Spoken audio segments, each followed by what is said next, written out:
Soyons clairs, décrypte pour vous tous les secteurs de l'économie en RDC. Soyons clairs, le magazine qui reçoit pour vous les dirigeants des petites, moyennes et grandes entreprises. Soyons clairs, le seul magazine quadripartite. Il est télévisé, radiodiffusé, papier et en direct sur Internet. Vous êtes dirigeant d'entreprise, vous êtes entrepreneur, vous êtes économiste, alors soyons clairs et pour vous. Contactez-nous au 081 30 30 694. Vous aurez ainsi l'occasion d'apporter un plus économique à notre beau et grand pays, la République démocratique du Congo. Soyons clairs est aussi un espace de formation économique pour entrepreneurs.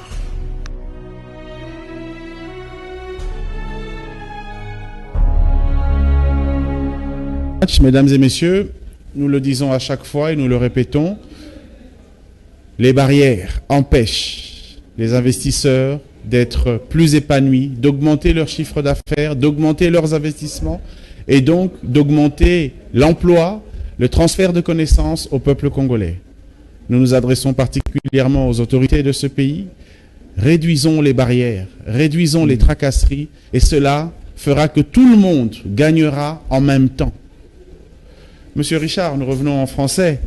Vous parlez une langue nationale? Vous êtes né à Likasi, vous avez dit. Parlez-vous une langue nationale congolaise? Un tout petit peu? J'entends beaucoup de Swahili, okay. Un peu de Lingala. Un peu de Lingala. Et dans ma jeunesse, j'ai parlé Chiluba, mais j'ai oublié ça à l'âge de 7 ans. Ok, d'accord.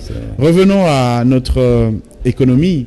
Oui. Dites-moi un peu, ce que vous faites à Walikale, vous pensez que cela pourra augmenter de combien de pourcents le produit intérieur brut de la RDC? Selon vos estimations d'estimer, mais la production ça dépend au prix, au coût et tout cela, mais actuellement, vous avez parlé de 10 000 tonnes, actuellement ça vaut combien 10 000 tonnes d'étain?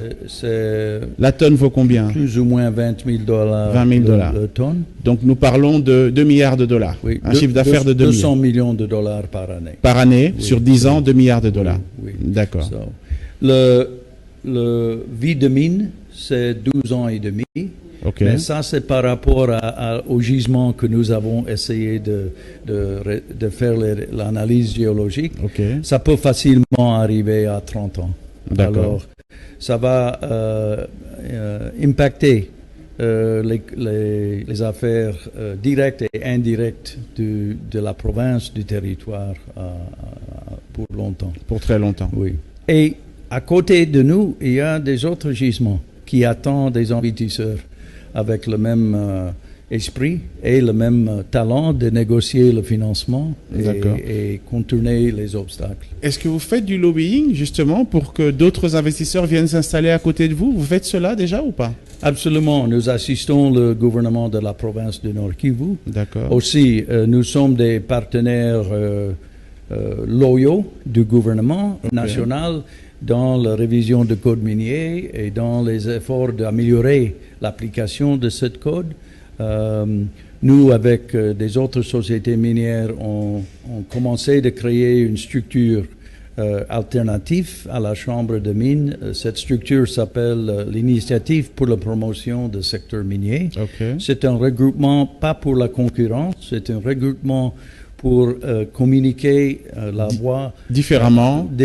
Okay. Il y a une chambre des opérateurs chinois.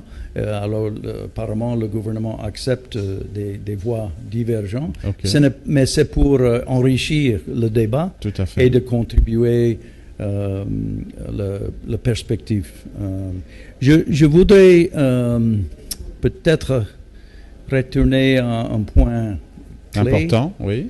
C'est pour chacun de nous dans notre comportement journalier, comme citoyen, comme opérateur, c'est de vraiment envisager comment les affaires peuvent fonctionner sans corruption. Okay.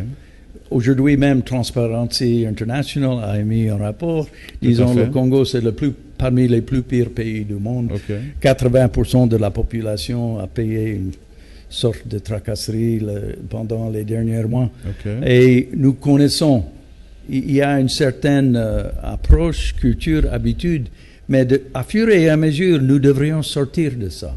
Et c'est seulement dans la transparence et par un paiement des taxes et les attentes de nous tous que le gouvernement va faire leur devoir de payer leurs agents, d'insister sur un meilleur comportement. Donc vous proposez qu'on paye mieux les taxes, qu'on paye plus souvent les taxes, mais vous proposez aussi que les gens qui gèrent ces taxes-là fassent leur devoir, comme vous dites si bien. Oui.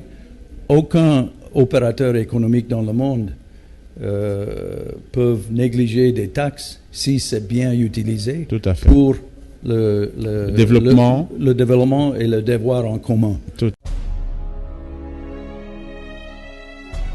Soyons clairs, décrypte pour vous tous les secteurs de l'économie en RDC. Soyons clairs, le magazine qui reçoit pour vous les dirigeants des petites, moyennes et grandes entreprises. Soyons clairs, le seul magazine quadripartite. Il est télévisé, radiodiffusé, papier et en direct sur Internet. Vous êtes dirigeant d'entreprise, vous êtes entrepreneur, vous êtes économiste, alors soyons clairs et pour vous. Contactez-nous au 081 30 30 694. Vous aurez ainsi l'occasion d'apporter un plus économique à notre beau et grand pays, la République démocratique du Congo. Soyons clairs est aussi un espace de formation économique pour entrepreneurs.